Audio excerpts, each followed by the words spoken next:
In today's video, we will be ranking the centers. And for the centers, we got Jokic, Embiid, Joel, and the rest are nobodies. But before I rank the centers, I want to thank the sponsor of this video. Just kidding. We do not have a sponsor for this video because we don't have enough subscribers yet. So if you enjoy the content I make sure you hit that subscribe button.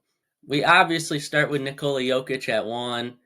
We already know he is the best center. He is just significantly better than Embiid at this point. I'd also like to apologize to Jokic because I was a big-time believer that Embiid was more deserving of the MVP. So I'm sorry, Jokic. And that brings us to Embiid at number 2. I hope you enjoyed your MVP season, but if you go all out in the regular season again just to get hurt in Game 4 of the first round, I'm going to be pissed. Why don't you load manage during the regular season from now on and stop tryharding for the MVP? So you could possibly make it to the conference finals, but given your performances in playoffs, I'm not going to hold my breath. I get disappointed every year because every year I think Philly is going to be good enough to go far in the postseason, so I put them in my conference finals, and every year Embiid gets hurt in Game 4, and it is just really depressing at this point. But I will say the only reason I have Philly going far every year is because Embiid is very good. So just learn how to manage your health better, please. After the Kings season, you would think Sabonis was the clear number 3.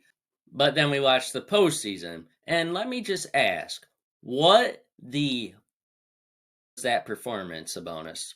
If you had a decent game in any of the 4 losses, you might have won the series. You got clamped up by people 4 inches shorter than you all series long. Do you not realize that? Come on, bro. You did have a great regular season, so I'll let you stay at 3, but you better lock in next postseason. Bam Adebayo.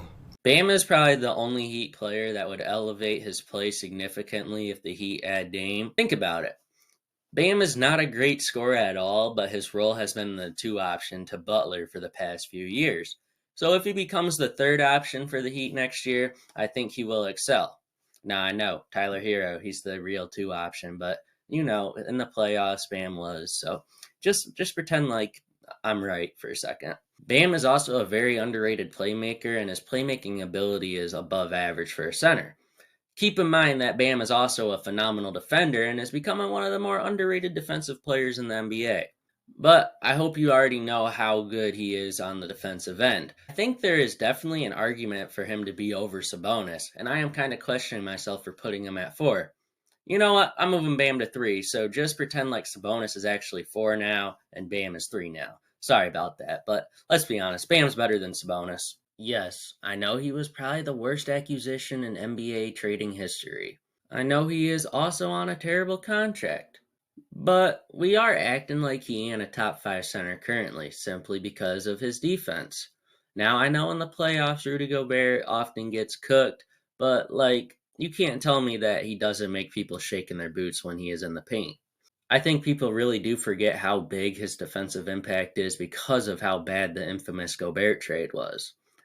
That may just be me, though, but I do think Rudy Gobert is still a top 5 center. I know, Evan Mobley does play power forward for the Cavs team, but he gets a higher ranking as a center, so I wanted to put him as a center. I also do believe that the Cavs should trade Jared Allen, and that's just my opinion. Mobley is only going into his 3rd year, and yes, he had a first playoff series that was very, very rough, but a lot of players have that happen to them, so don't let that fool you. He is probably going to have a great year as he is a defensive nightmare and has the ability to take a huge leap offensively. So again, I am sorry for putting him as a center, but I did want to have him as high as possible. Miles Turner is very underrated. Do people really forget that he is an elite shot blocker and can space the floor? He is about to be vital to a very good Indiana team next year, and a lot of you will be shocked because you have forgotten about Miles Turner. If he stays healthy, you will see. And yes, health is a very, very, very, very, very, very, very big concern with him. And that is why he's at 7 and not higher.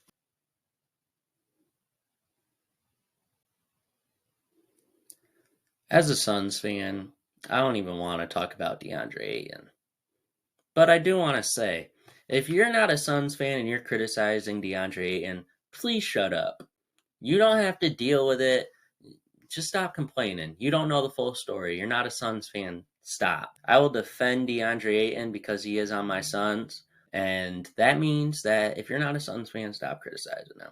Ayton is a good player, but he made us lose Monty Williams as a coach, and that is unforgivable. I expect Ayton to have a bounce back year next year, but who knows? It's DeAndre Ayton. No promises that if you do play really well, I won't get mad at you from time to time, but sometimes you just do everything in your power to piss me off. Keep your head up and keep grinding, though, DeAndre. You can move up from 8 into the top 5. Who knows? You were a number 1 overall pick a short, 5-6 years ago, right? Nikola Vucevic. The Bulls should not have re-signed Vucevic. He has no defense, and he is mid-offensively as a center, so I'm really questioning what value he brings this Bulls team. Because the Bulls team have no defense and already have 2 great scorers. He isn't a terrible player, but he definitely isn't what he was in Orlando, where he would probably be in the top 5, if not top 3. But the Bulls are just pitiful right now, bro. But watch the Bulls have a great season. They got Torrey Craig and Javon Carter. But this is Vucevic we're talking about, and he should not have been re-signed by the Bulls. That was just not a good move. I don't think anybody deserves an honorable mention because this position has been kind of underwhelming. But I did make a promise to do the top 10, so at 10 we have Kevon Looney. I'm just kidding. We'll just say Looney was the honorable mention though, right? How's that sound? Yes, I do know Looney is not a top 10 and he's not honorable mention. It's just a joke. At 10 we actually have Clint Capela. Double-double machine that can defend. I like Capela and what he has done for the Hawks team since he arrived. He doesn't do anything offensively that really jumps out to you, but again, he is a good shot blocker and rebounder, so I like him at 10. And with that, we conclude the top 10 centers list along with part 5 of 6. Since I did make a change at 3 and 4, here's the list of the full top 10, so if you have any questions, that's right there for you. The final part to this 6-part series will be releasing soon, and it is the top 25 players in the NBA, in my opinion. And will it be correlated off the list? I haven't really figured it out yet. But it's going to be good. You're going to be entertained. So make sure you hit the subscribe button, turn on post notifications so you don't miss it. I hope you enjoyed this video. Bye.